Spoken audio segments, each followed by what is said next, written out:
It's not, and so it's not fine. And the point is I think how the Warriors doing? Well, they're fine, and I think that's exactly the point. Like if you're listening to people and you're watching people, they'll tell you when it's not okay. Now the Warriors, hey, how was the trade deadline for you? Oh, it was fine. Oh boy, it's not fine. You sent out a number 2 overall pick.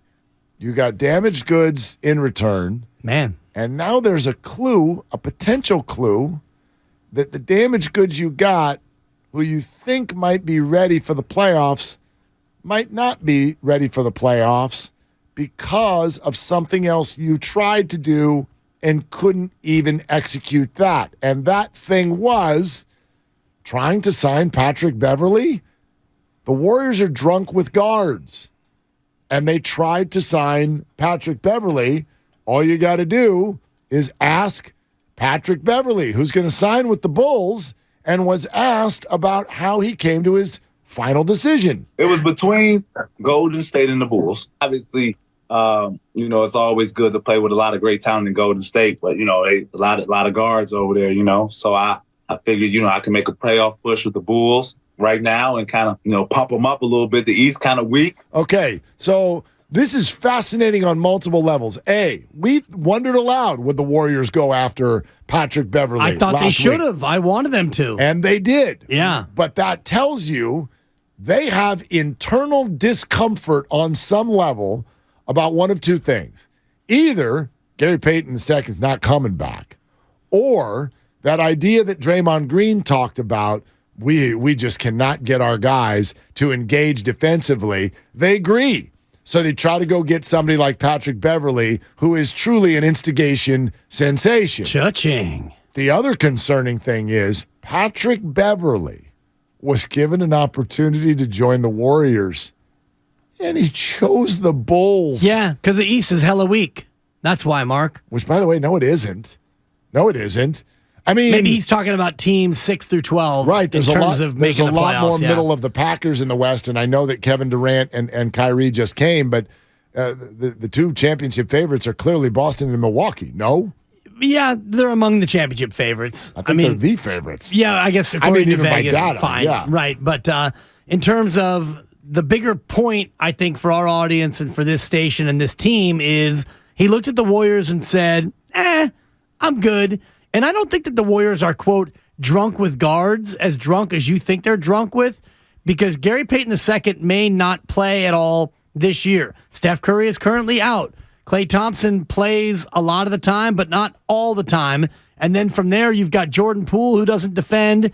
You've got Dante DiVincenzo, who's pretty solid. And then you've got two guys on two-way deals who may be here or maybe won't be here. But I think Patrick Beverley looked at the situation in terms of minutes and impact and thought, well, I don't know how many minutes I'm going to get.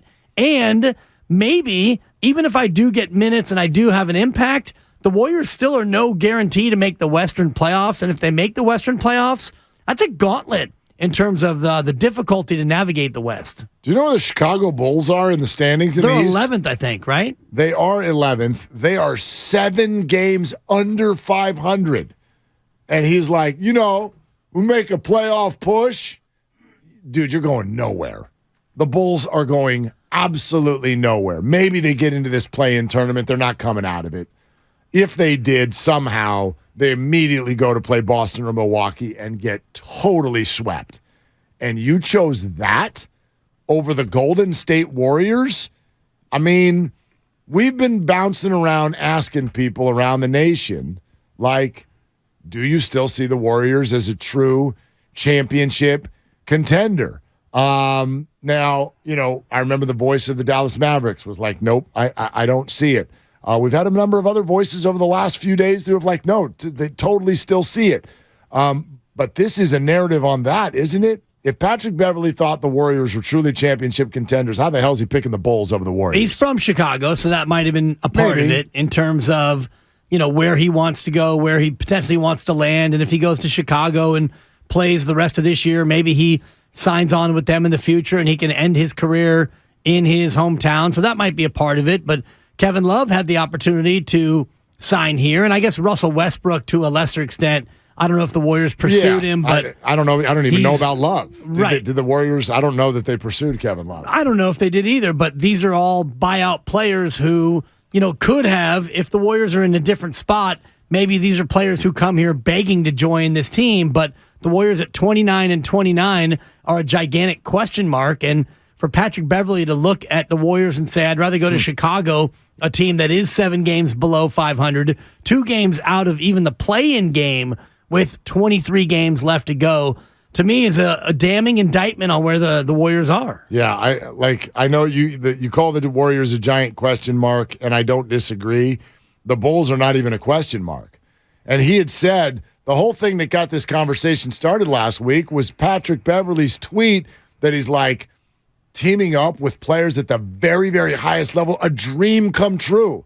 Well, then apparently you just passed on a dream come true. It was offered to you and said no thanks. Well, he was tweeting at a bunch of different teams. So I know, and the Bulls were one of them also. Right. So for him to tweet that at the Warriors, and maybe he looked at this situation and realized that he might only get 8 or 10 minutes a night and would rather go to Chicago and get some burn and maybe make a run in the East, which is hella weak, and at least make it into the play-in. I mean, if you're going to use the word hella, you should come to the Bay Area, no? Totally. It's our word. They're 6.5 out of the 6th seed, the New York Knicks.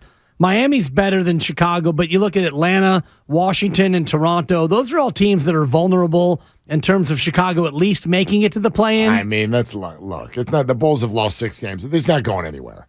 It's not going anywhere. So whatever. Pat made the decision he made, whether it's playing time, geography, Draymond. I have no idea what the hell's going on there. I am more interested in the fact that the Warriors pursued him. The fact that the Warriors pursued him tells me that there is some sort of internal concern about something. And whether it's GP2 or whether it's engagement by the current players on the defensive end, one of those two things stands out to me because you're right, he's right. We said it last week. They're already set at guard. They have plenty of bodies. So unless they think that someone is not coming back who we think's coming back, why would they go try to get Patrick Beverley? You don't go try to get that guy unless there's some sort of a reason and you think that you're going to play him. Right. So that's what I'm focused on. Why did they go after him? And I think from what I can look at in terms of the why would be Gary Payton II not coming back at all. And, the sense was, or the reports were, when the Warriors acquired him, he was going to be out a month. And after a month, then you're going to reevaluate him. And right. After a month, you're dealing with only a month left of the season. So if he's out a month and then it takes him a little time to ramp up, maybe he's only available for 8 to 10 games at the end of the year. What happens between now and then? Because defensively right now, you are 4th to last in terms of points allowed per game. Only San Antonio, Detroit, and Charlotte are worse than you. And I don't believe any of those 3 teams fancies themselves as championship contenders in this NBA cycle. So if you're the Warriors, you realize you have to get a lot better defensively, and you have to get a lot better defensively in a hurry. And Patrick Beverley, for all his faults, can still at least guard the ball. Gary Payton II can guard the ball. If GP2 is not available, well, now you have the same issue in on-ball defense, so that, to me, is why you'd bring in Patrick Beverley. And you wonder about Steph Curry as well. Like, we were kind of going through the schedule yesterday. I think the Warriors can survive the first week and a half here after the All-Star break without Steph, but I've circled next Sunday. I think it's March 5th or March 6th. I think the Warriors really need Steph to be back by then. They go on a stretch of 10 games, 8 of which are against very, very high-level opponents, and if they're not playing well enough to at least sort of navigate that at 500, they could be in some real trouble as far as playoff positioning. 888-957-9570. Let's get out to the phone. Scott in Marin here on Willard and Dibs. Hey, Scott, what are you doing? Hey guys. What am I going to do today? I'm not sure. I think I'm going to go up to the driving range here in a few minutes. Well, if that's your decision, then you're having a good day. I'm having a good day. Hey, but I'm not understanding the logic of, it says something about the Warriors that Patrick Beverley would choose to play on a team that has less chance of going anywhere. I mean, that's exactly, I take it as the exact opposite. he doesn't care about playing for a winner at all or going anywhere if he's going to Chicago.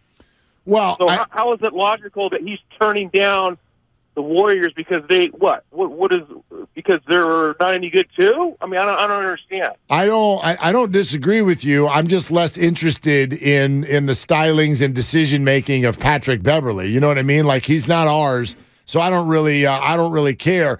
Here's how I'll answer it, and thanks, Scott. I wonder what you think about this, Dibs. Like, I think often guys overstate the importance of winning when it comes to the decisions that they make. There are a lot of guys who ring chase and they'll take less money. Tom Brady did it for years. But, like, go to an emotional game, and as soon as it's over, watch what happens out there on the field or the court. A lot of bro hugs, jersey swaps, handshakes. Like, they're fine. They're fine. They all know that the checks are cashing. I'm not saying that guys are not motivated to win. But in a situation where you're a buyout player and you're deciding where to go, what stirs your drink? Is it a chance to win a ring, or is it playing time, geography, and lifestyle? It depends on who you are. And if you look at this situation versus Russell Westbrook, Patrick Beverley does not have the ability to call his shot and pick his team and say, you want me, you need me, I'm coming there. I'm going to Milwaukee because you're the favorites. You need me, you want me, I'm there. He had a pick between a 500 club that probably has an outside chance at repeating as champs, or the 11 seed in the East where I get to play more and it's my hometown. So for me, it was an easy choice for him to make because you come here and you're the 9th player, let's just say, or maybe you're the 10th player. If GP2 gets healthy, now you're playing 8 minutes a night for a team that likely won't win a championship, or you go to Chicago, you get 20 minutes, and maybe you can find your way into getting another deal next year. If you're Russell Westbrook, you look at your options and you say, I want to stay in L.A., and I want to stick it to the Lakers. I want to stick it in them like Steiny did to you. It was a weird... He didn't stick it to me. But, that's his he said he stuck drop. it to you. Willard stuck it in me. Thank you, Spadoni. Pause. So for Westbrook, I think it's more of an interesting one where Westbrook gets bought out, and he looks at a team like the Clippers. They're a real championship contender, and you have a chance to stick it to the Lakers. Yeah, listen, when it comes to free agency, guys do not have to explain it to us why they're doing what they're doing. If that's what motivates you, you want to be home, you got family there, you want playing time, great, dude, that's the point. Like, you get to go where you want to go. I just think that it's this constant sort of answer. I'm doing it for the fans, and we're doing it for winning, and it's like, not always. That's not always the case.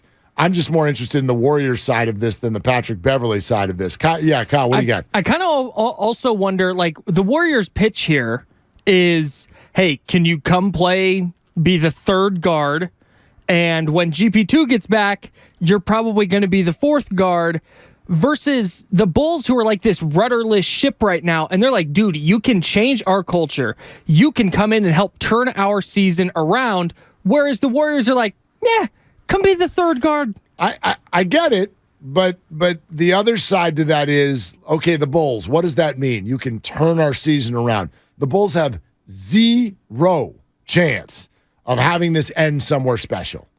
Now, yeah, but Warriors, he can have a bigger impact with them. Okay. Absolutely. But what's the goal? Impact toward what? The goal for Patrick Beverley is make round? a run, well, whatever. Yeah, get in the play-in, make the playoffs, and then get another contract. Okay. If you're Patrick Beverley, that's the goal. That's what it's actually about. If you can't go to a place where you can likely win a championship, and if you look at the teams who are likely to win a chip right now, none of them want Patrick Beverley. And you can look at Milwaukee and Boston, and you can look in the West, and you can go to whatever teams you want to go to. Denver, you don't want Patrick Beverley. The teams that are good are already set because they're good teams. So you have to go to one of these fledgling teams. That's what the Warriors are this year. And ultimately, the tiebreaker for him is go to a place where I can play more and maybe get a contract next year, because the Warriors aren't going to take Pat Bev and say, hey, good run. Here's 3 years and $60 million. It's not happening.